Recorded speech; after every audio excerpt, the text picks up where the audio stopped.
올해 하반기부터 저소득층과 다자녀 가구가 신혼부부 임대주택에 입주하기가 더 유리해집니다. 또 가업상속공제를 받은 중소, 중견기업의 사후관리 기간도 줄어들 전망입니다. 주요 경제 소식들 강산 기자와 짚어보겠습니다. 자, 강 기자. 네. 일단 먼저 저소득층에 대한 주거 지원이 확대된다면서요? 그렇습니다. 이제 이번 하반기부터 기초생활수급자나 차상위 계층 등 이 저소득층은 임대주택 신청 때 최대 3점의 가점을 받게 됩니다. 이 신혼부부 전세 임대주택은 혼인기간이 7년 이내인 신혼부부나 예비 신혼부부에게 시세의 50% 이하로 저렴하게 제공되는 임대주택을 뜻합니다.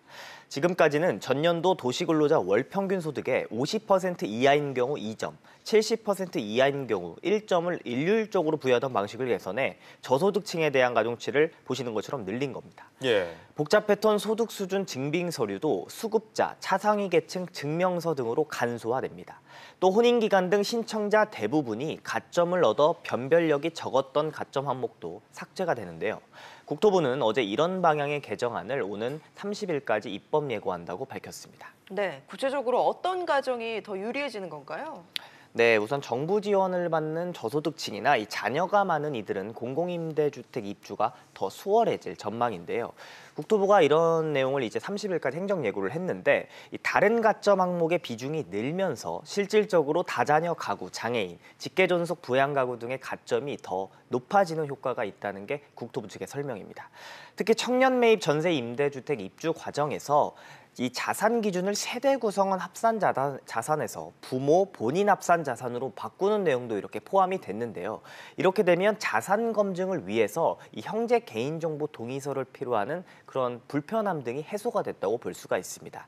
국토부는 이번 지침 개정안이 시행되면 주거 지원이 절실한 계층이 실질적으로 효과를 볼 수 있겠다, 도움을 받을 수 있다고 설명을 했습니다. 네, 다른 얘기도 좀 해보죠. 가업상속공제 제도 개편안이 내일 발표된다면서요?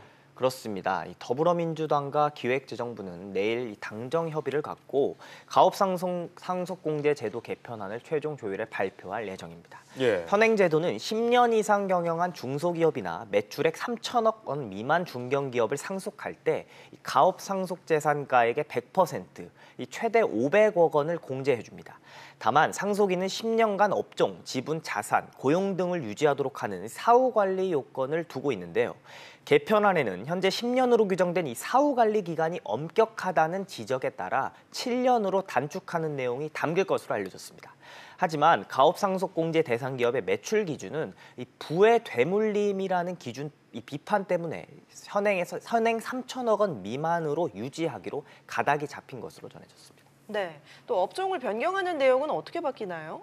네, 업종 변경 허용 범위는 이 한국표준산업에서 이게 제시한 것처럼 소기업에서 중기업으로 이렇게 확대될, 중분류로 확대가 될 예정입니다. 그러니까 소분류로 있다가 중분류로 확대된다는 의미로 해석할 수가 있는데요. 또 대분류 내 유사업종까지도 변경을 일부 허용하기 위한 이 구체적인 방안이 당정협의회에서 최종 조율될 것으로 전해졌습니다.